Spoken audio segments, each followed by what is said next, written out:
Iya, ada satu ayat yang ingin saya share, yaitu yang diambil dari 2 Timotius pasal 3 ayat ke-16. Baik, saya akan mulai bacakan. Ayat ke-16 daripada 2 Timotius pasal 3. Segala tulisan yang diilhamkan Allah memang bermanfaat untuk mengajar, untuk menyatakan kesalahan, untuk memperbaiki kelakuan, dan untuk mendidik orang dalam kebenaran. Tadi satu ayat ini saja yang akan kita sharekan pada malam hari ini. Firman Tuhan katakan, segala tulisan yang diilhamkan Tuhan, segala tulisan yang diilhamkan Allah, dikatakan bermanfaat untuk mengajar. Jadi sebenarnya seringkali kita sebagai umat Tuhan, ya, ada satu sikap, ada suatu pola pikir yang kadang-kadang kurang tepat, yaitu kita seringkali suka baca tentang perjanjian-perjanjian. Oh, Tuhan tidak pernah terlambat. Tuhan katakan bahwa Dia datang supaya kita memiliki hidup, memilikinya dalam segala kelimpahan. Kemudian Dia katakan, kepadamu akan dicurahkan takaran yang dipadatkan, digoncangkan sampai melimpah keluar. Ya, tapi firman Tuhan katakan dengan jelas yang pertama sekali, firman itu ternyata berfungsi untuk mengajar. Ya, kenapa kita perlu diajar? Ya, pertanyaannya begini, kenapa kita perlu belajar? Ya, firman Tuhan katakan dengan jelas, janganlah kita bodoh. Ya, hendaklah kita belajar mengerti kehendak Tuhan. Ya, kita harus mengerti kalau walaupun Alkitab kita namanya kitab perjanjian, tetapi ingat, setiap janji Tuhan itu seringkali dimulai dengan kata jika. Jadi ada syaratnya. Ya, ada satu kondisi yang harus tercapai, ada satu kondisi yang harus tercipta supaya janji itu menjadi kenyataan. Ya, contohnya kalau kita perhatikan ketika umat Tuhan ada di Mesir, mereka walaupun mereka hidup di tanah Goshen yang sangat subur, tetapi kemudian sesudah kematian Yusuf, mereka mulai dipaksa bekerja sama oleh Firaun.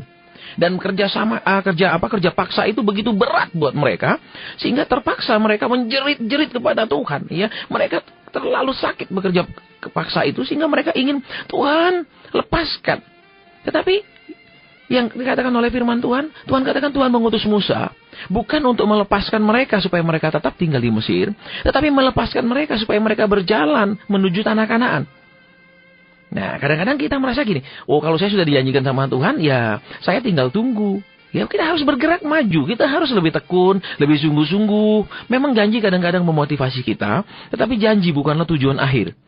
Ya, tapi karena tujuan akhir kita adalah hidup bersama Tuhan, dari kekal kepada kekal, memandang wajahnya, ya, dari kekal kepada kekal. Jadi, kalau kita perhatikan, kita perlu belajar. Untuk apa kita perlu belajar? Firman Tuhan katakan, supaya kita jangan bodoh. Ya, kenapa? Kalau kita tidak belajar, kita akan seringkali, kalau kita tidak belajar, yang pertama adalah kita akan kurang mengerti kebenaran firman. Akibatnya, seringkali kita menjadi kecewa dan frustrasi. Rasanya saya sudah doa, rasanya saya sudah tekun, tapi kok belum ada jawaban. Kita bingung sendiri. Nah, akhirnya akan kita salahkan, wah ini pasti setan menghalangi saya. Kalau kita katakan iblis sudah dikalahkan, seberapa kuat dia, karena Tuhan katakan dia sudah dikalahkan. Bahkan firman bilang, dia sudah dipermalukan dengan kebangkitan Tuhan Yesus. Ya, jadi kita perlu belajar supaya yang pertama, kita mengerti. Ya, kita tidak menjadi orang bodoh, tapi mengerti kehendak Tuhan. Memang Tuhan katakan, dia menghendaki kita hidup cukup, hidup berlimpah. Amin. Tetapi kehendaknya yang lebih utama untuk kita hidup benar. Untuk kita hidup berjalan menurut rencananya. Ya, jadi ada kehendak yang lebih tinggi, kehendak yang lebih mulia. Jadi kita mau belajar. Kemudian yang kedua, kenapa kita perlu dikatakan di sini firman itu untuk mengajar? Kenapa kita perlu diajar? Ya, yang kedua, kalau kita mengirim anak-anak ke sekolah supaya mereka belajar, supaya mereka diajar. Untuk apa? Supaya mereka bisa menjalani hidup tidak menjadi orang-orang yang bodoh. Mereka bisa hidup dan menjalaninya dengan baik. Jadi yang kedua kalau kita perhatikan, kenapa juga umat Tuhan perlu banyak belajar kebenaran, dan itu bukan firman janji tapi firman pengajaran, supaya mereka bisa menjalani hidup ini dengan benar. Ya, walaupun kita sudah orang-orang yang dibenarkan, tapi belum tentu kita sudah menjalani hidup dengan cara yang benar, dengan sikap yang benar. Ada orang yang selalu hidup dengan selalu mengenang masa lalunya. Baik itu masa lalu yang baik maupun yang buruk. Ada yang selalu mengenang, oh dulu saya adalah hamba Tuhan. Dulu saya melayani Tuhan. Dulu saya bersemangat. Dulu. Saat-saat ini, sudah tidak lagi. Mungkin ada yang bilang, oh dulu saya sangat kaya. Dulu. Tapi sekarang tidak punya apa-apa lagi. Ya, jadi kita perlu belajar. Kalau kita katakan tidak ada sesuatu yang terjadi dalam hidup orang percaya yang dikatakan tidak ada maksud Tuhan di dalamnya. Ya, sekalipun mungkin kita buat salah. Yusuf buat salah, mulutnya bocor. Dia cerita ketika dia dapat mimpi kepada semua saudaranya, bahkan kepada orang tuanya. Sehingga saudara-saudaranya, kakak-kakaknya menjadi iri kepada dia dan menjual dia. Itu kesalahan yang dia buat karena dia bocor mulut. Tetapi Tuhan bisa mengubah itu untuk jadi kebaikan. Karena firman katakan, segala sesuatu bekerja sama untuk mendatangkan kebaikan. Ya, apapun yang kita buat, kesalahan yang fatal sebagaimanapun fatalnya, Tuhan masih sanggup dan dia mau tetap memperbaikinya. Ini hal yang luar biasa daripada Tuhan kita. Dia tetap mau dan dia tetap berkemurahan. Dia tetap mampu memperbaiki segala sesuatu yang hancur dalam hidup kita. Jadi kita perlu belajar. Ya, jadi dikatakan, kemudian kenapa juga kita perlu belajar? Belajar mendatangkan pengetahuan. Ya, dengan pengetahuan kita bisa menghindari hal-hal yang tidak perlu dalam hidup kita. Contohnya, ya, pelajaran yang dasar saja. Ya, anak kecil aja tahu api panas. Ya, jadi jangan dipegang. Misalnya wajan panas kita pegang pakai tangan langsung, tidak pakai lap, itu akan melepuh tangan kita. Kita tahu itu pelajaran yang paling dasar. Yang kedua, kita belajar mungkin banyak tentang pelajaran makanan yang sehat. Kita mengerti makanan kita tidak hanya boleh dari daging, tapi mesti dari sayur, yang sehingga apa, dan kemudian bukan hanya dari sayur, tapi mesti ada mungkin makanan tambahan berupa vitamin yang harus kita ambil. Ya, seperti sekarang kalau musim hujan, ya, kalau kita belajar kita ngerti musim hujan orang gampang kena flu, jadi perlu banyak makan jeruk yang mengandung vitamin C. Ya, untuk membuat daya tahan tubuh lebih meningkat. Jadi yang ketiga, kenapa kita perlu belajar? Supaya kita terhindar dari hal-hal yang tidak perlu, yang sebenarnya bisa dihindari. Ya, banyak umat Tuhan, ya, kita seringkali hidup santai, kita hidup tidak sesuai firman, tapi kita mau semua janji firman terjadi dalam hidup kita. Ya, ini yang kadang-kadang seringkali mengecewakan kita. Kenapa Tuhan sudah begini, mana janjimu? Karena kita tidak belajar. Ya, baik. Kemudian kalau kita perhatikan lagi, dikatakan untuk menyatakan kesalahan. Ya, kalau di dalam terjemahan Alkitab Today's English Version, itu apa yang dikatakan untuk mengajar itu adalah untuk mengajar kebenaran. Ya, for the teaching of truth, kata firman Tuhan. Kalau diterjemahkan dalam Today's English artinya untuk mengajarkan kebenaran. Bukan hanya untuk mengajar, tapi mengajar kebenaran. Ya, dengan kita menjadi orang percaya, kita menjadi orang yang dibenarkan. Tetapi kemudian karena kita sudah dibenarkan, kita harus menjadi orang benar. Jangan hanya berhenti sampai dibenarkan. Maksudnya begini. Ya, kita jangan berhenti sampai berhenti menyakiti hati Tuhan. Ya, kita seringkali buat dosa dan kita tahu dosa itu menyakiti hati Tuhan, mendukakan hati Tuhan, kata firman Tuhan. Oke, kita sudah bertobat, kita berhenti buat dosa. Tapi kemudian sesudah berhenti, kita harus bertumbuh untuk mengenal kehendak Tuhan. Oh, Tuhan itu rindunya kita begini. Tuhan itu punya rencana begini dalam hidup kita. Jadi, jangan berhenti sampai berhenti menyakiti, tapi terus bertumbuh untuk lebih mengetahui kehendak Tuhan, sehingga bukan hanya berhenti menyakiti, tapi mulai menyenangkan hati Tuhan. Ya, kalau terjemahan yang tadi dikatakan mengajar kebenaran. Kita tahu bahaya sekali kalau kita mengetahui kebenaran hanya separuh. Contohnya misalnya, ya, asalnya katakan ada obat, ya, ada beberapa bahan misalnya pemanis buatan. Ya, seperti contohnya kalau di Eropa itu, di Amerika aspartim namanya pemanis buatan itu, ya, itu sudah dilarang. Ya, tapi kalau kita lihat banyak permen, banyak macam-macam itu makanan yang masih mengandung aspartim di negara kita. Ya, kenapa?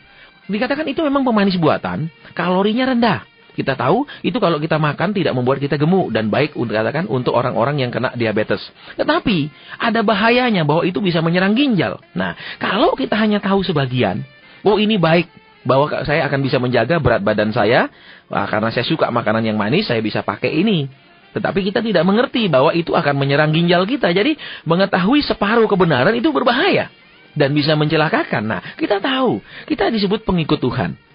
Ya, pengikut Tuhan artinya kan berarti namanya pengikut, masih Tuhan di depan kita ikut. Nah, tapi seringkali kita di depan, kita seret tangan Tuhan. Ayo Tuhan, jalan sini enak, jalan sini bypass. Jalannya Tuhan itu kok ada salibnya. Jalan Tuhan tuh mesti ada ketekunan, mesti ada kesetiaan. Jalan sini aja Tuhan, yang lebih mudah, lebih santai, lebih rileks, lebih lebih menyenangkan.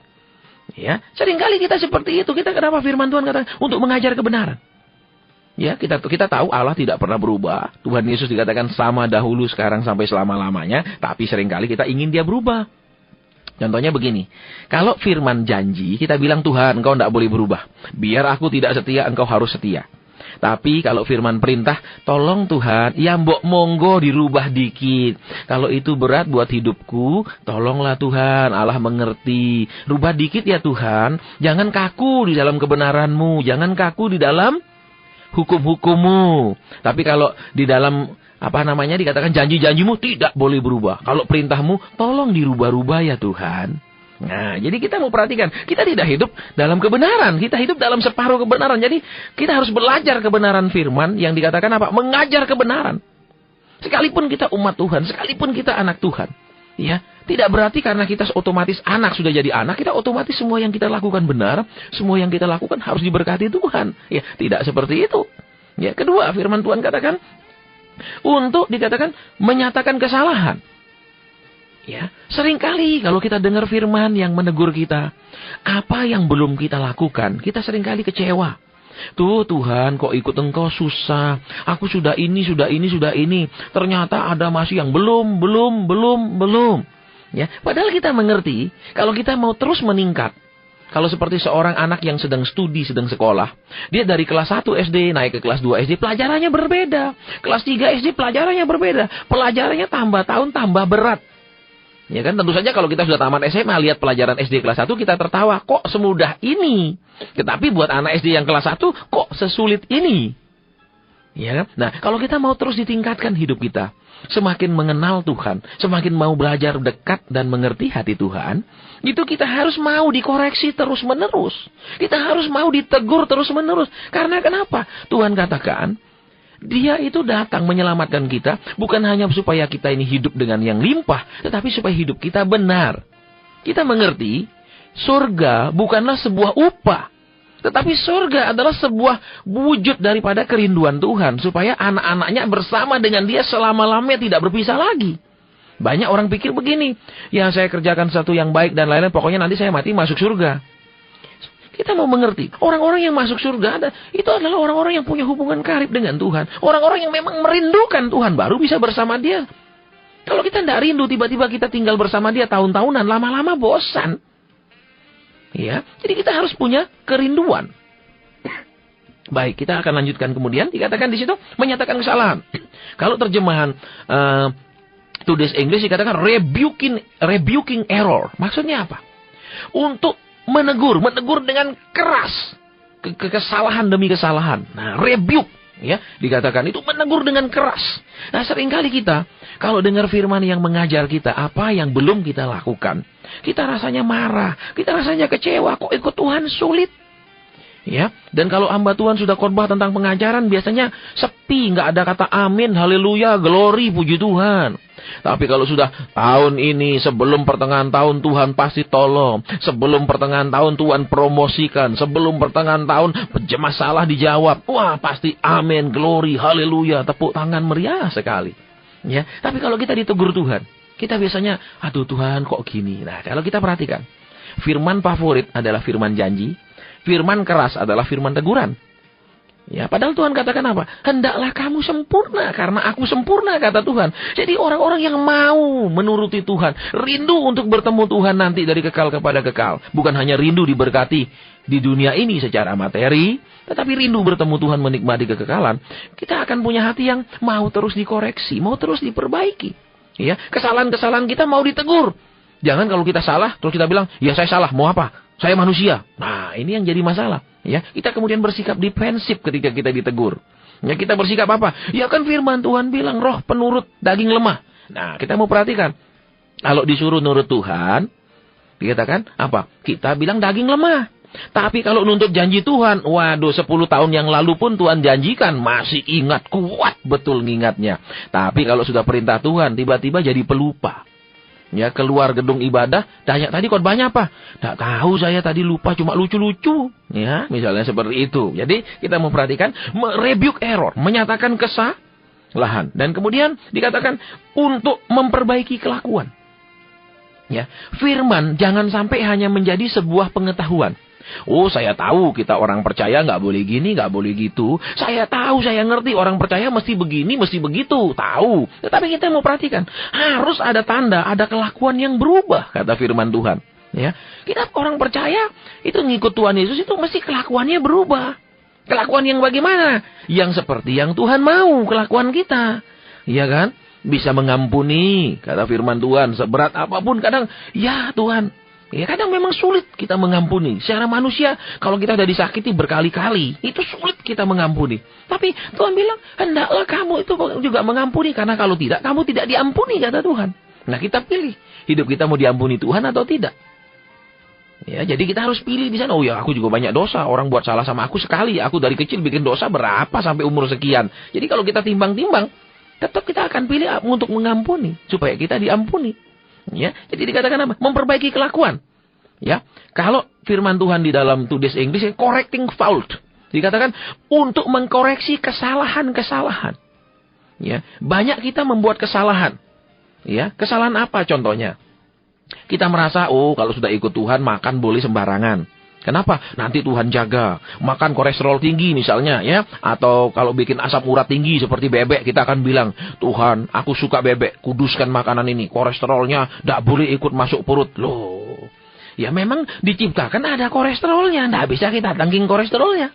Ya, jadi ngatur mestinya. Jadi dikatakan mengkoreksi kesalahan. Ya, banyak orang Kristen buat salah, ya. Mereka juga misalnya lagi, kalau ada misalnya usaha mereka katakan ada tiba-tiba goncang, sepi, ya. Mereka akan pikir apa? Wah, serangan iblis. Ya, langsung iblis. Di mulut orang percaya lebih banyak kata iblis daripada kata Tuhan. Ini yang aneh kadang-kadang, ya. Dikit-dikit iblis. Seakan-akan iblis itu begitu hebatnya bisa menghancurkan segala sesuatu dalam hidup orang percaya. Ya, padahal firman dengan jelas katakan kita ini dibungkus oleh darah Yesus. Ya, gimana kok iblis bisa semena-mena masuk keluar menghancurkan hidup kita seenaknya? Kan aneh sekali seringkali buat kita. Nah, kita lihat dikatakan memperbaiki kesalahannya, mengkoreksi. Apalagi kesalahan kita tadi kita tahu tentang makanan. Ya, firman Tuhan bilang, ya, dari waktu Tuhan Yesus katakan apa? Boleh semua, tapi tidak semua berguna. Ya, jadi kita lihat perbaiki kesalahan-kesalahan apa lagi? Seringkali kita merasa sudah berdoa. Sehingga kok Tuhan yang belum jawab. Padahal mungkin ketekunan kita, jam doa kita belum seperti yang Tuhan mau. Ketiga, motivasi kita berdoa. Semata-mata pokoknya begitu Tuhan jawab, langsung minggat, langsung kendor. Ya, jadi kita harus lihat Tuhan mau memperbaiki apa? Kesalahan apa? Motivasi doa. Memang tidak salah kita datang doa karena pergumulan. Tetapi kalau terus hanya karena pergumulan datang, itu ikut Tuhan karena hanya ada kebutuhan. Ya, 5.000 orang itu ikut Tuhan. Mereka lapar, Tuhan buat mujizat, mereka ingin jadikan Tuhan raja. Begitu Tuhan tegur mereka dengan firman, langsung loncat. Kalau bahasa Jawa, langsung mencetat katanya. Ya, tidak ikut Tuhan lagi. Ya, tapi kalau dibuat kenyang, wah engkau rajaku, aku bikin engkau jadi raja. Begitu ditegur, minggat. Ya, kita tahu. Ya, ketika Tuhan menegur mereka, ya, mari kalau tidak keberatan, ya, dibuka firman Tuhan, ya, di dalam Injil Yohanes itu, ya, di pasal ke-6. Ya, firman Tuhan katakan di situ, saya akan ambil dari bacaan yang ayat ke-53. Maka kata Yesus kepada mereka, aku berkata kepadamu, sesungguhnya jikalau kamu tidak makan daging anak manusia dan minum darahnya, kamu tidak mempunyai hidup di dalam dirimu. Lihat 54, barang siapa makan dagingku dan minum darahku, ia mempunyai hidup yang kekal, dan aku akan membangkitkan dia pada akhir zaman. Kita tahu fungsi makanan, ya, untuk pertumbuhan, ya kan, kita tahu fungsi makanan banyak. Tapi yang penting di sini adalah fungsi darah. Ya, ada 12 fungsi darah secara medis. Tapi kita tidak akan bahas dalam, kita hanya ambil beberapa. Yang pertama, fungsi darah. Darah mengalirkan makanan ke seluruh sel tubuh, bagian tubuh. Jadi kalau darah Yesus itu benar ada di dalam kita sudah dibaptis dalam Dia yang mengalir dan kita ditebus oleh darahnya, maka yang pertama, seluruh bagian hidup kita akan diwarnai oleh kebenaran firman. Kita nggak bisa bilang, oh saya pengusaha, kalau di gereja saya bisa jujur, di dalam dunia usaha nggak bisa. Wah, itu kan jadi bagaimana? Darah Yesus tidak mengalir ke seluruh bagian hidup kita, tidak memberi makan seluruh bagian hidup kita. Hanya bagian waktu ibadah, waktu di luar berbeda. Ya. Yang kedua, darah itu membasuh seluruh organ tubuh supaya siap berfungsi dengan baik. Kita tahu, kalau misalnya katakan tangan kita ikat dengan tali yang sangat kuat selama 10 menit. Dan itu tidak dibuka. Kalau 10 menit darah itu tidak mengalir ke bagian tangan itu, maka dia akan membusuk. Dan tidak harus diamputasi kemudian. Ya, jadi darah mempersiapkan seluruh bagian organ tubuh, bagian-bagian tubuh yang lain untuk bisa berfungsi. Nah, kalau benar darah Yesus itu mengalir dalam hidup kita, berarti hidup kita ini semua bagiannya siap dipakai. Bukan hanya mulut kita waktu memuji, tapi juga bisa kantong kita waktu dibutuhkan. Kenapa? Karena seluruh bagian tubuh itu disiapkan, dibasuh untuk dipersiapkan untuk berfungsi baik. Ya, jadi kemudian yang ketiga, kalau kita tahu, banyak yang mungkin pernah periksa darah, dari darahnya ketahuan, oh sakit apa, kandungan kolesterol dan segala macam. Fungsi darah yang ketiga adalah membunuh kuman penyakit yang masuk. Nah, kalau benar kita sudah di dalam hidup kita ini ditebus oleh darah Yesus sudah ada di dalam kehidupan kita, maka penyakit yang namanya kelesuan, kemalasan, ya, monoton rohani, undur, itu mestinya dimatikan. Kita akan menjadi orang yang sehat secara rohani, bertumbuh, maju, bersemangat. Ya, kenapa? Karena kuman-kuman yang masuk itu dimatikan oleh darah Yesus. Yang keempat, ya, ketika ada kulit kita misalnya dilukai, maka akan keluar darah. Di dalam darah ada yang namanya koagulan. Koagulan itu adalah sel pembeku darah. Ya, jadi kalau kita luka, itu tidak lama kemudian darah di situ akan membuat satu lapisan yang menutupi luka itu untuk tidak infeksi, tidak mudah dimasuki oleh bibit penyakit, dan luka itu akan ditutup. Nah, kita perhatikan, kalau benar kita ini orang-orang percaya, maka seberapapun luka masa lalu kita, seberapapun orang melukai kita, sesakit apapun orang memperlakukan kita, itu oleh darah Yesus akan ditutup dan akan sembuh.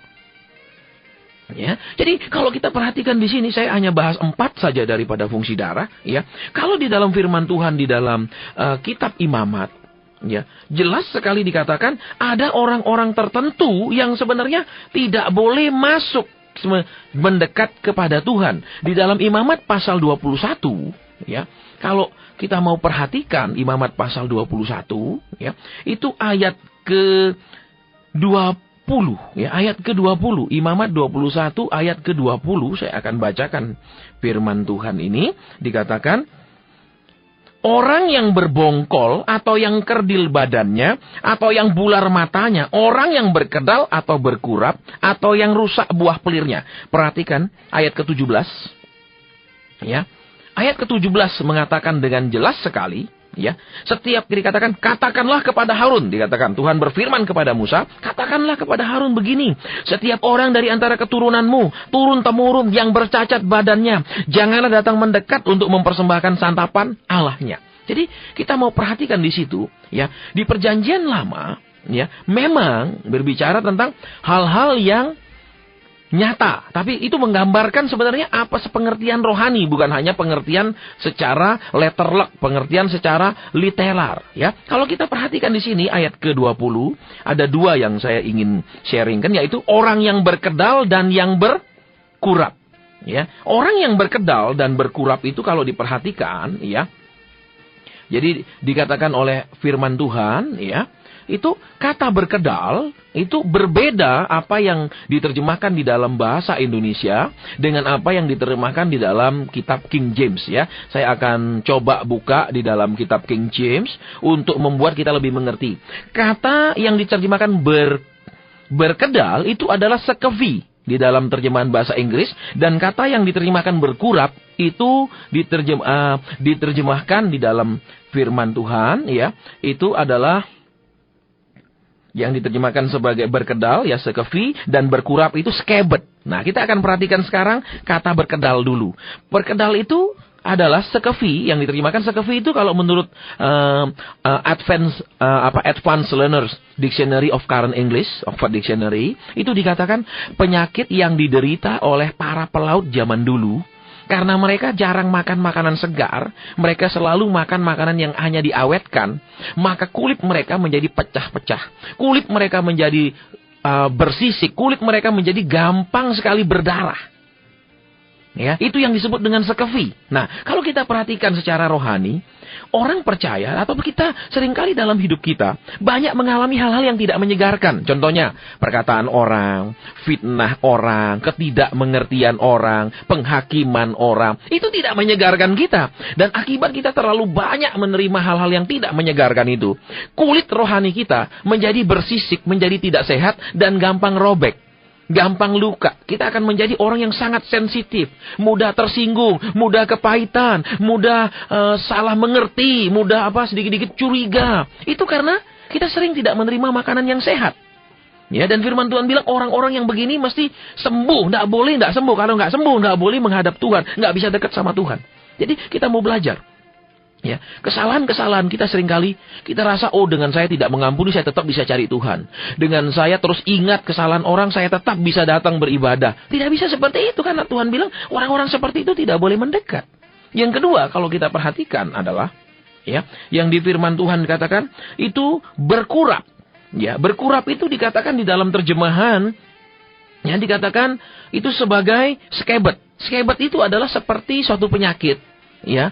Yaitu penyakit kalau ada kita kena luka, kemudian luka itu tertutup, tapi bagian tertutupnya itu menonjol keluar. Ya, saya lupa namanya, ada satu istilah itu, kulit seperti itu, bekas luka itu kulitnya menonjol. Jadi kelihatan ini bekas luka. Nah, kita seringkali walaupun sudah umat Tuhan, tetapi bekas luka-luka kehidupan kita itu masih kelihatan. Kita menjadi orang yang keras kepala mungkin karena kita dari dulu tersiksa, dari dulu dianiaya, sehingga apapun yang ditegur kita akan lawan. Kita menjadi orang yang tidak mudah diatur karena masa lalu yang buruk. Itu tetap akan kelihatan luka-luka dalam hidup kita. Dan itu yang Tuhan mau juga pulihkan. Itu juga kesalahan. Ya, sehingga kita seringkali tidak bisa dekat kepada Tuhan. Baik, kita akan kembali lagi ke pokok pembahasan, ya, pelajaran kita, sharing yang kita sedang dengarkan bersama, ya. Kita akan kembali ke dalam surat Timotius, ya. Kita akan buka kembali di dalam surat 2 Timotius itu tentang apa sih firman Tuhan itu fungsinya. Kemudian dikatakan untuk memperbaiki kelakuan, ya. Kembali di sana firman Tuhan katakan untuk memperbaiki kelakuan. Jadi kita tahu kita beribadah itu Tuhan mau kita punya kelakuan orang beribadah. Kalau orang percaya Yesus, kelakuan orang percaya. Ya, jangan di pujian, saudara percaya, pulang bingung, banyak mikir. Kalau orang terlalu banyak mikir, itu pasti orang ragu. Tidak percaya penuh bahwa Tuhan pasti bela, Tuhan pasti jawab, Tuhan pasti tolong, bingung terus. Ya, jadi dikatakan di situ apa? Memperbaiki kelakuan. Bukan hanya kelakuan kita kepada orang lain, tapi juga kelakuan kita kepada Tuhan. Ya, ketika kita awal Kristen, ketika kita baru percaya Tuhan, kita tahu Dia mati buat kita. Dia berkorban buat kita. Nah, tetapi kemudian kita harus mengerti, kalau Dia sudah berkorban buat kita, masa sih kita disuruh berkorban sedikit saja? Susah sekali. Dia korbankan dirinya, Dia korbankan nyawanya. Ya, untuk menebus kita. Kita suruh bangun lebih pagi aja doa susah. Ya kan? Kita disuruh apalagi misalnya pergi ibadah lebih awal, jangan telat-telat. Karena kita sudah biasa apa? Oh, saya tahu pujian biasanya 45 menit. Oh, saya akan datang setengah jam, jadi saya muji 15 menit. Ya, kita sudah tahu kadang-kadang suruh korban datang lebih awal saja susah. Ya, kadang-kadang juga katakan kalau kita mau pergi ibadah, kita sudah lihat dulu buka kantong, ada uang kecil nggak? Kalau ada uang besar, kita pergi tukar dulu. Kenapa? Suruh berkorban sedikit saja sudah susah sekali. Ya, kita maunya apa? Ya, mumpung Tuhan Yesus mau berkorban, ya biar dah. Mumpung Dia mau berkorban, korbankan terus saja. Ya, seringkali orang percaya seperti itu. Ya, baik. Jadi dengan kita mengetahui, ya, dengan kita banyak belajar kebenaran firman Tuhan, maka sikap kelakuan kita kepada Tuhan Yesus akan berbeda. Dia Raja, Dia Tuhan. Bagaimana kita bisa perintah Dia? Bagaimana kita bisa bilang, Tuhan aku sudah doa, ayo jawab. Loh, kita siapa? Kita kan cuma debu, kata firman Tuhan. Sering karena kita merasa, oh kita sekarang anak Tuhan. Berarti, apa? Kita lupa, kita nggak pernah diangkat jadi bapaknya Tuhan. Ya, kita anak, berarti apa? Tuhan tetap harus bisa mengatur kita. Dan kita harus tetap mau diatur Tuhan. Ya, jadi ada kelakuan yang berubah. Kelakuan apa? Memperlakukan Tuhan Yesus. Kita akan penuh hormat kepada Dia. Kita akan apa? Menghargai Dia sungguh-sungguh, firman-Nya akan kita pegang. Ya, Jangan sampai seperti yang dikatakan oleh firman Tuhan di dalam Mazmur 119, adalah baik aku tertindas supaya aku belajar. Ditindas dulu baru mau belajar. Ditindas dulu, ketemu masalah baru cari Tuhan. Selama belum ada masalah, selalu dicari-cari Tuhan, selalu menghindar. Ya sudah kejeduk, sudah ketemu masalah, mentok, baru cari Tuhan. Kadang-kadang Tuhan bisa iseng-iseng gini, udah kamu aku cari susah. Sekarang kita main kucing main main sembunyi-sembunyian aja. Kamu aku cari, kamu sembunyi. Sekarang aku sembunyi, kamu cari. Akhirnya kita kecewa, kita marah sama Tuhan. Ya, kenapa kalau aku cari engkau sulit ditemui? Kalau aku doa kau sulit jawab. Padahal Tuhan bilang apa? Ya engkau baru doa 1 bulan, engkau baru doa 1 tahun. Aku sudah cari engkau berpuluh-puluh tahun, tapi engkau selalu menghindar. Ya, jadi seringkali kita jadi orang yang tidak seimbang dan tidak adil kepada Tuhan. Jadi kita perhatikan, dengan kita banyak benar-benar belajar firman Tuhan, kita tahu kesalahan-kesalahan kita di mana, maka kelakuan kita akan berubah. Dengan kelakuan kita yang benar, itu akan mempermudah hidup kita di mata Tuhan, akan mempermudah kita menjalani hidup kita sehari-hari. Karena kenapa? Misalnya, ya, kalau kita mengerti Dia adalah Tuhan yang mengasihi kita, kita percaya, sehingga apa? Yang terjadi dalam hidup kita, yang buruk pun kita akan bilang apa? Terima kasih Tuhan, aku sedang ujian. Beri aku kekuatan supaya naik kelas. Jangan imanku tetap tidak naik-naik, aku mau berkatku naik terus. Ini kan tidak adil. Ya, karena kenapa? Kalau segala sesuatu rohani kita naik, pasti yang jasmani nyusul. Itu sudah jaminan daripada Tuhan. Tuhan bilang dalam firman-Nya di Perjanjian Lama, tidak pernah aku menyuruh Yakub mencari aku dengan sia-sia. Dia beri upah. Tapi kita beda, maunya jasmani dulu baru mau rohani. Ya, diberkati dulu, kasih syarat dulu sama Tuhan. Tuhan, kalau engkau jawab doaku baru aku maju. Kalau kita harus mengerti. Ya, Dia adalah Raja, Dia adalah Tuhan. Kita tidak layak memberikan syarat. Syukur-syukur aja Dia mau mengurus kita. Kalau kita perhatikan, dari sekian miliar manusia, matanya tertuju kepada kita. Betapa luar biasa kasihnya. Ya, tapi kita seringkali bersikap begini. Ya, apapun kebaikan Tuhan seumur hidup kita, selama masih ada 1-2 pergumulan yang belum Dia jawab, seringkali kita mudah sekali tidak mengingat semua kebaikan itu. Ya, jadi kita mau lanjutkan, ya dikatakan memperbaiki kelakuan. Ya, dengan kita beribadah, kelakuan mesti beda. Jangan ibadah tapi tidak ada perubahan. Misalnya, suami pergi ibadah, duduk paling depan, nyanyi teriak-teriak, tangan diangkat ke atas. Ya, kalau lagi pujian, angkat tangan ke atas. Tapi di rumah main tangan sama istri, sama anak-anak. Wah, ini kan nggak cocok. Ya, kita nggak bisa hidup dikatakan di 2 alam. Alam ibadah, dalam ruangan ibadah bersorak-sorai, di rumah stres berat. Ya kan aneh, seakan-akan Tuhan hanya hadir di tempat ibadah dan tidak pernah ikut kita pulang. Ya, baik, kita akan lanjutkan kembali. Dikatakan mendidik orang dalam kebenaran. Kalau kita mau perhatikan ya kebenaran firman di situ, dikatakan ya mendidik orang dalam kebenaran. Nah, kalau terjemahan Today's English itu menjadi lebih bagus lagi, yaitu dia katakan di situ ya, untuk memberi instruksi, ya, and giving instruction for right living. Maksudnya, untuk memberikan perintah-perintah, memberikan pengarahan, bagaimana menjalani hidup dengan benar. Kita sering merasa, kalau saya sudah percaya Tuhan, apa saja yang saya kerjakan dibuat berhasil. Ya, terus apa? Udah, saya mau bikin ini, saya kerjakan, saya minta doa hamba Tuhan, pasti berhasil. Belum tentu. Ya, karena kenapa? Kalau itu sesuai kehendak Tuhan, Dia campur tangan. Tapi kalau kita pokoknya apa yang dibuat tangan saya dibuat berhasil. Lah yang dibuat tangan yang sesuai perintah Tuhan pasti berhasil. Yang dibuat sendiri terus maksa Tuhan untuk berkati belum tentu berhasil. Ya, kita harus belajar lebih mengerti kebenaran, jangan hanya separuh kebenaran. Kita mau memiliki pikiran yang dewasa di dalam Tuhan. Ya, firman Tuhan katakan jadilah dewasa dalam pikiranmu, ya, tapi jadi anak-anak dalam kejahatan, nggak bisa buat yang jahat. Ya, jadi kita mau perhatikan di sini giving instruction for right living, memberikan petunjuk, memberikan arah untuk suatu kehidupan yang benar. Ya, kita firman Tuhan lengkap. Dia mengajarkan kita hal-hal yang rohani, Dia juga mengajar hal-hal yang jasmani. Ya, ketika Dia katakan kepada umat Tuhan di padang gurun, Dia bilang apa? Mana itu nggak boleh disisakan sampai pagi. Untuk apa? Dia mau mengajarkan mereka hidup yang benar, yaitu hidup yang percaya kepada Tuhan, berharap sana Tuhan, bukan berharap pada simpanan. Banyak orang berharap pada simpanan. Kalau saya punya tabungan banyak, tenang, sakit gampang ke dokter. Ya, gampang sakit ke Singapura, ke luar negeri. Terlalu banyak penyakit yang tidak bisa diobati. Walaupun kita punya uang banyak. Ya, jangan kita berharap pada hal-hal yang tidak pasti, kata firman Tuhan. Mari kita berharap pada Tuhan yang pasti. Ya, jadi kembali ke situ, mendidik dalam kebenaran. Ya, mendidik bagaimana hidup benar mengarahkan kita. Ya, hidup benar itu yang bagaimana sih? Ya, kalau kita sudah orang benar, terus apa? Suruh tobat, kita bilang, saya sudah bertobat, saya bukan orang dunia. Saya sudah pengunjung gereja, saya sudah punya kartu anggota, misalnya. Misalnya, ya kan? Kita merasa apa lagi yang kita perlu bertobat kalau sudah ya percaya Tuhan. Kita mengerti. Ketika kita bertobat, percaya bertobat dan dibaptis. Itu adalah awal langkah pertobatan seumur hidup. Bukan selesai sudah pertobatan itu.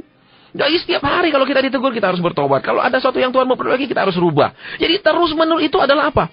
Awal kita menyatakan hidup kita bersedia untuk terus bertobat. Terus dirubah, terus diperbaiki. Ya, jangan rasa sudah jadi Kristen sekarang apa? Sudah Pak, semua. Nah, banyak orang Kristen rasa kalau konseling dia timbul, sudah doa, sudah. Mereka rasa sudah semua. Terus mereka bilang apa? Tuhan yang belum. Karena apa? Standar kita dengan standar Tuhan berbeda. Kita rasa bisa doa 15 menit itu sudah mujizat. Wah, sudah hebat. Padahal Tuhan bilang, tidakkah kau sanggup berdoa 1 jam? Berdoa jaga-jaga 1 jam. Apalagi doa pergumulan. Cuma jaga-jaga toh. Hanya jaga-jaga supaya nggak buat dosa. Hanya jaga-jaga supaya kalau ada masalah tidak langsung jatuh, down dan segala macam. Itu butuh 1 jam. Lah apalagi doa pergumulan kan masih lebih. Nah kita bilang, wah 15 menit sudah hebat. Kita rasa Tuhan yang belum. Padahal Tuhan bilang apa? Nah level doa kita belum. Level ketekunan kita belum. Level perubahan hati kita belum. Kita tahu. Tuhan tidak pernah menahan kebaikan kepada orang yang hidupnya berkenan kepadanya, kata firman Tuhan. Tetapi seringkali hidup kita bukan berkenan, tapi sementara saja berkenan. Maksudnya apa? Kalau punya pergumulan, apapun teguran Tuhan kita terima. Kalau punya kerinduan yang belum dijawab, apapun kata Tuhan, kita kerjakan. Tapi coba kalau sudah diberi semua, dikerjakan, tidak lagi. Ya, sering kita benar untuk sementara. Cari Tuhan, semangat hadir, berdoa sungguh-sungguh, sementara. Sementara apa? Belum dijawab. Kalau sudah dijawab, hilang, sulit dicari. Ya, jadi kita mau perhatikan di sini apa? Mendidik orang dalam kebenaran. Ya, dikatakan apa? Kita hanya bisa menjadi orang yang terdidik, menjadi orang yang terlatih kalau kita mau diajar dan mau belajar. Ya, papa saya adalah seorang montir yang mengerti mesin mobil. Ya, dari pengalamannya dia, kalau saya tidak mengerti. Kalau mobil sudah mulai tersendat-sendat, kalau diinjak gasnya, kemudian dia mulai nggak mau lari, saya sudah bingung. Apanya? Tapi buat papa saya, dia bilang, ya, coba saya periksa, gampang. Karena kenapa? Dia terlatih, dia terdidik. Nah, Tuhan mau kita untuk menjadi orang yang terlatih dan terdidik, dia harus apa? Kita mau mulai jadi orang yang mau diajar, mau belajar firman. Ya, sering orang Kristen tidak suka baca firman, cuma suka dengar firman. Sehebat apapun, ya katakan gini, pernah mengatakan di sekolah yang paling hebat, yang paling mahal, yang paling terkenal. Tapi kalau tidak pernah belajar di rumah sendiri, pasti nggak pernah pinter. Ya kan? Siapapun gurunya, katakan mungkin diundang dari luar negeri, mungkin dari luar angkasa bahkan gurunya. Nggak mungkin jadi pinter kalau nggak belajar sendiri, hanya belajar di sekolah. Nah, kita juga orang Kristen seperti itu. Kalau cuma dengar khotbah, tapi nggak suka baca sendiri, nggak suka renungkan, mana bisa pinter? Sepinter apapun guru yang ngajar, muridnya tetap bodoh. Jadi kita harus seimbang. Ya, kita dengar firman banyak, kita harus suka baca juga. Kita harus suka ngulangi lagi di rumah. Jangan bilang, saya nggak ngerti, percuma saya baca. Loh, saya mau beritahu satu hal. Saya pun sebagai hamba Tuhan terlalu banyak yang saya tidak mengerti. Bahkan kalau saya mungkin mau terus terang, apa yang saya mengerti paling 0,00001%. Tidak ada sampai 0,5%, cuma 0,000 sekian itu. Kenapa? Terlalu luas dan dalamnya firman itu. Jadi, terus mungkin pertanyaannya begini, terus ngapain Bapak baca kalau Bapak nggak ngerti? Nah, sekarang mudah. Firman itu persis seperti tabungan. Ya, sering kita nabung untuk apa? Mungkin ada yang nabung karena mau ingin beli apa dan beli apa. Tapi ada juga yang nabung untuk apa? Ya nanti siapa tahu ada kebutuhan. Kita nabung, kita nggak tahu untuk kebutuhan apa. Yang penting saya jaga-jaga, ada tabungan. Firman persis seperti tabungan. Karena Tuhan bilang apa? Ya, firman itu, firman Tuhan, Roh Kudus itu, Tuhan bilang, dia yang akan mengingatkan kita apa yang sudah pernah kita dengar. Nah, jadi Tuhan itu jarang sekali mengingatkan sesuatu kalau kita nggak pernah baca apa yang diingatkan. Tapi kalau sudah kita suka baca, mungkin kita sudah lupa. Tetapi ketika kita menghadapi satu pergumulan, satu masalah, firman itu Tuhan cabut, keluarkan kembali, dihidupkan. Itu menjadi jawaban, itu menjadi jalan keluar, itu menjadi kekuatan bagi hidup kita. Jadi, itu tabungan. Pokoknya tabung saja, tabung saja. Nanti ketika kita butuh itu akan dikeluarkan oleh Tuhan sendiri. Ya, Allah Roh Kudus yang akan mengeluarkannya. Seperti Allah Roh Kudus yang memegang kartu ATM dan PIN-nya. Ya, kita butuh dia keluarkan, kita butuh kita dikeluarkan. Ya, jadi harus suka baca, ngerti nggak ngerti pokoknya baca. Ya, nanti butuh akan dihidupkan oleh Tuhan, akan Tuhan kasih pengertiannya. Ya, baik. Kita kembali dikatakan di situ mendidik dalam kebenaran. Ya, supaya kita hidup benar. Jangan hanya bangga menjadi orang yang dibenarkan, tapi hidup tidak benar. Kita harus memuji Tuhan, bersyukur karena kita dibenarkan. Dan sekarang kita harus terus menjalani hidup untuk menjadi semakin benar di mata Tuhan. Pola pikir kita mungkin yang salah. Kita pikir seperti ada orang, seperti saya dulu lah. Saya pikir, kalau melayani Tuhan itu karib dengan kesengsaraan. Pasti susah, pasti menderita. Saya pikir Tuhan itu Allah yang kejam, mempekerjakan orang, kasih gaji kurang. Padahal dia itu Tuhan yang begitu baik. Ya, dia menggaji kita cukup, dia menggaji kita cukup. Ya, kalau Tuhan yang di dunia ini saja bisa menggaji orang cukup, apalagi Tuhan yang di surga yang mempekerjakan kita. Tapi sering kita pikirannya, waduh, pasti sengsara. Kenapa? Karena terlalu banyak nonton film itu, kisah apa namanya? Satu kisah di Amerika Latin, yaitu pendekar yang pakai topeng itu. Namanya Zorro. Ya, akhirnya kalau di bahasa Jawa dibaca Soro. Ya, takut, wah ikut Tuhan Soro. Ya, kenapa? Memang awal kita perlu dibersihkan, motivasi kita harus disucikan dulu, dimurnikan dulu motivasinya, bukan ikut Tuhan karena berkat, tapi ikut karena cinta. Kalau kita sudah sampai mencintai Tuhan, ya, kita bisa membalas cintanya Tuhan. Ketemu cintanya Tuhan dengan cintanya kita. Milik Tuhan adalah milik kita. Kalau sudah jatuh cinta kan udah nggak hitung-hitungan lagi. Misalnya traktir dia makan, ajak kemana, belikan apa. Nggak mungkin kita hitung. Aku sudah invest sekian banyak buat dia. Nggak mungkin ada hitung-hitungan. Tuhan pun seperti itu. Ya, dan kita juga mesti seperti kalau kita ada jatuh cinta sama Tuhan nggak ada hitungan.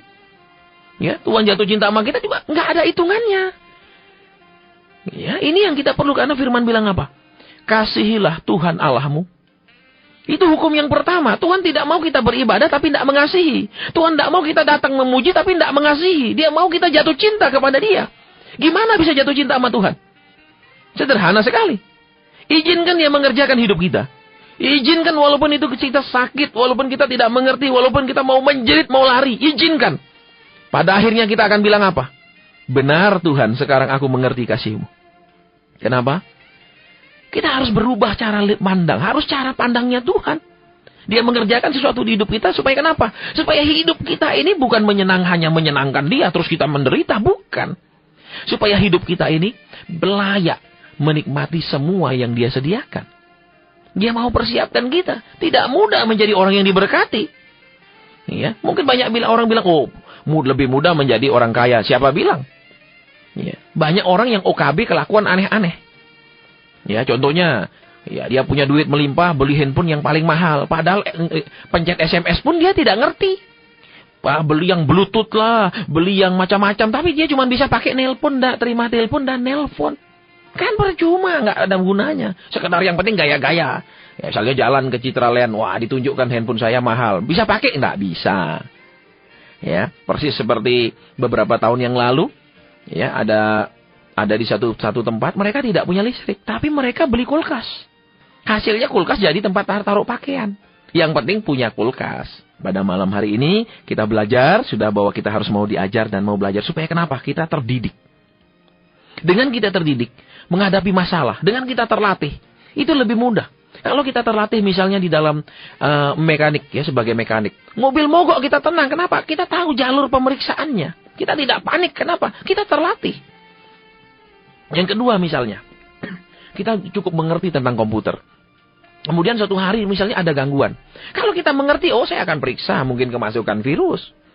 Ya kan? Mungkin ada program yang tidak kompatibel. Mungkin setting komputernya.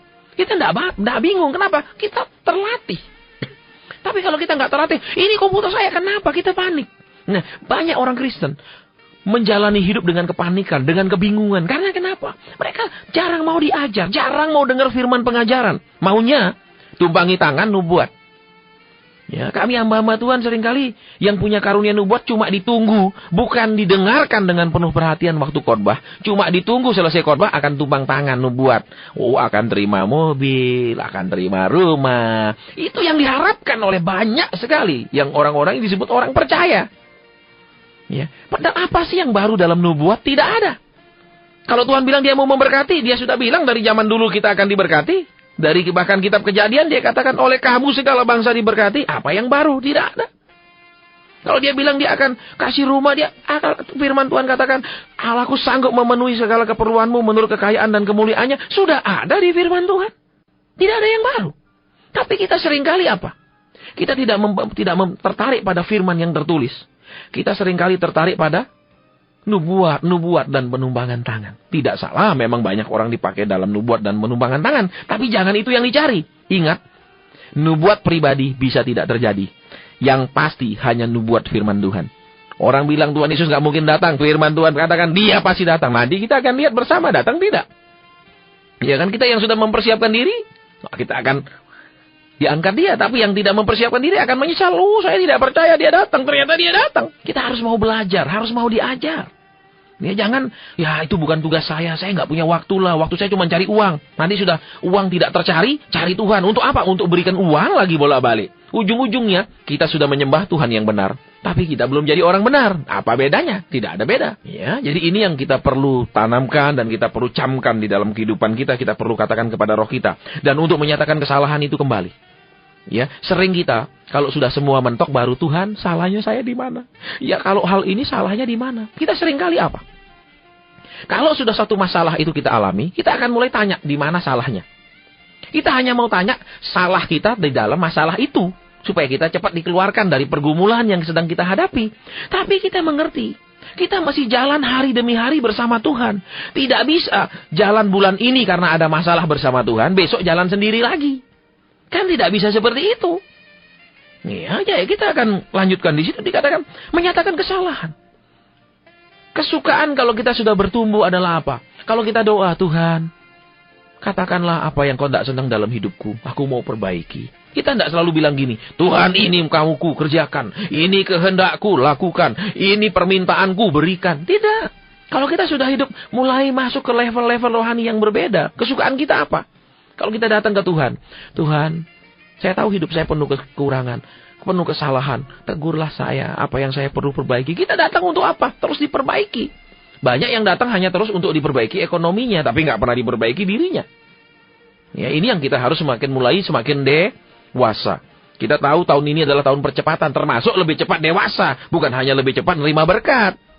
Banyak orang pikir, namanya percepatan berarti berkat segera datang. Ya, salah satunya. Tapi tidak berarti, kalau berkat segera datang, cuma berkatnya yang dipercepat. Tapi kita tetap jadi kerdil, nggak tumbuh-tumbuh. Nah, ini kan gawat. Jadi kita harus rela kalau ditegur Tuhan. Kita harus terbuka kalau dikoreksi Tuhan. Jangan keras hati. Ya, banyak orang kalau telepon konseling seringkali begini. Atau cari untuk hamba Tuhan konseling untuk apa? Untuk membenarkan perbuatannya. Dia bilang, saya sudah. Misalnya suami istri. Kalau istrinya yang ngomong, suaminya yang salah. Suami saya itu gini-gini. Kalau suami yang ngomong, istrinya yang salah. Ya kan, istri saya kok kayak gini. Nah, kita akan perhatikan di sini. Ya, akhirnya apa? Bingung kan? Semua ngaku benar. Nah, kalau kita mau perhatikan di sini, kita harus tahu apa? Uji semua dengan firman, bukan kebenaran diri sendiri. Ya, penempatan kita gimana? Semua kita itu punya sistem defensif. Sistem bela diri. Sistem membenarkan diri sendiri. Ya, tapi biarlah Allah yang Tuhanlah kebenaran kita. Tuhan kebenaran kita. Ya, biar Tuhan yang bela kita. Tuhan yang menunjukkan kita benar. Tidak mudah. Ya, itu diperlukan iman untuk menunggu sampai Tuhan yang bela. Itu dibutuhkan suatu ketekunan untuk bersabar sampai Tuhan yang menyatakan dalam hidup kita sesuatu. Kita mau punya hati yang rela ditegur. Rela dikoreksi. Ya, kalau kita hanya mau telepon seringkali, yang penting saya mau tanya Tuhan, apa pesan Tuhan buat saya? Kalau teguran, wah kecewa. Tapi kalau janji, haleluya. Mana bisa seperti itu? Kan firman Tuhan ada teguran, ada nasihat, ada janji, ada jalan keluar. Lengkap. Jangan hanya mau diambil sebagian lah. Kalau diambil sebagian tidak lengkap, berbahaya. Ya, misalnya kita punya kendaraan, tapi bannya satu belum terpasang. Kita hidupkan jalan. Tidak akan bagus. Harus lengkap. Sudah ban 4 terpasang, tapi minyak rem habis. Kita pakai kecepatan tinggi, begitu ngerem mobil tidak bisa direm. Kenapa? Minyak rem habis. Harus lengkap. Ya, jadi kita mau perhatikan, kita harus mau ditegur, harus mau terus dikoreksi, harus mau terus dibuat hidup ini semakin menyenangkan Tuhan. Kita jangan rasa gini, kalau aku senangkan Tuhan, aku pasti sengsara. Tidak. Sebagai hamba Tuhan, saya mau katakan, semakin kita menyenangkan Tuhan, semakin hidup kita disenangkan Tuhan. Ya, Tuhan adalah Allah yang mengasihi, Dia adil. Masa kita senangkan Dia, kita dibuat sengsara? Ya. Kemudian di situ memperbaiki kelakuan. Kelakuan kita mesti diperbaiki. Ya, bukan hanya kita dari nyembah berhala sekarang nyembah Tuhan. Jadi benar, tapi kelakuan juga. Ya, seringkali sebagai orang percaya, aduh kadang-kadang kita lihat ya, pakai salib, ya kalung salib tapi kelakuan parah. Ya, kalung salibnya besar ya, tapi rokoknya ngebul terus. Bu, mungkin kenapa apa toh merokok, Pak? Ya, tidak salah memang. Kenapa? Jawabannya sederhana, kalau kita ngeracuni diri tiap hari salah. Tapi jangan pikir kalau kita lihat orang merokok langsung, wah itu dosa. Belum tentu. Kita makan aja tiap hari kelewatan banyak, itu juga sedang meracuni diri. Ya, kita masukkan segala macam racun yang berlebihan dalam tubuh kita, kolesterol tinggi, gampang stroke. Ya kan? Itu juga meracuni diri, sama, salah. Ya, baik. Kemudian, mendidik dalam kebenaran. Kiranya kita mau menjadi orang-orang Kristen yang terdidik dan terlatih di dalam kebenaran firman. Kita terdidik untuk apa? Melakukan kebenaran. Kita terlatih untuk apa? Bersegera mengerjakan yang Tuhan mau. Sehingga firman Tuhan katakan, sebelum kita berseru Dia sudah mendengar. Ya kan? Sehingga itu menjadi bagian daripada kita. Belum kita ngomong Tuhan sudah dengar. Bahkan belum kita minta Dia sudah beri. Itu akan menjadi bagian dari hidup kita. Orang-orang yang mau terus hidup. Ditegur, dinasehati. Terus hidup mengalami perubahan dan perubahan. Tidak cukup hanya sekali berubah dari nyembah berhala jadi nyembah Tuhan. Sudah itu selesai. Sekarang waktunya diberkati. Belum. Kita akan terus dirubah. Ya, biar kemuliaan Tuhan semakin dinyatakan dalam hidup kita. Saya tidak perpanjang sharing firman pada malam hari ini, tapi saya mau berdoa buat setiap kita yang mendengarkan. Bapa kami yang di surga, firman-Mu sudah dibentangkan. Biarlah setiap pribadi Tuhan berikan roh lemah lembut. Biar setiap pribadi Tuhan berikan roh yang rela. Setiap pribadi Tuhan berikan roh yang mau dan rindu untuk dirubah. Diberikan prioritas yang benar dalam hidup kami. Supaya kami mau belajar, mau diajar. Sehingga hidup kami, kelakuan kami berubah. Sehingga kami menjadi orang-orang yang terdidik di dalam Tuhan. Sehingga kami kalau ada masalah kami tahu, oh maksudnya begini. Kami punya respon yang benar. Tidak respon bingung, susah dan segala macam. Atau respon ngamuk, kepahitan. Tolong setiap kami ya Tuhan. Tolong Tuhan setiap umat-Mu yang mendengar. Biar tidak menolak didikan Tuhan. Tidak menolak ajaran Tuhan. Karena itu adalah demi kebaikan kami sendiri. Terima kasih Tuhan Yesus. Terima kasih Bapa. Terima kasih Allah Roh Kudus. Dalam nama Tuhan Yesus kami sudah berdoa. Dan mengucap syukur, firman-Mu tidak pernah kembali sia-sia. Dia akan melakukan yang Kau suruhkan kepadanya. Dalam nama Tuhan Yesus Kristus. Haleluya. Amin.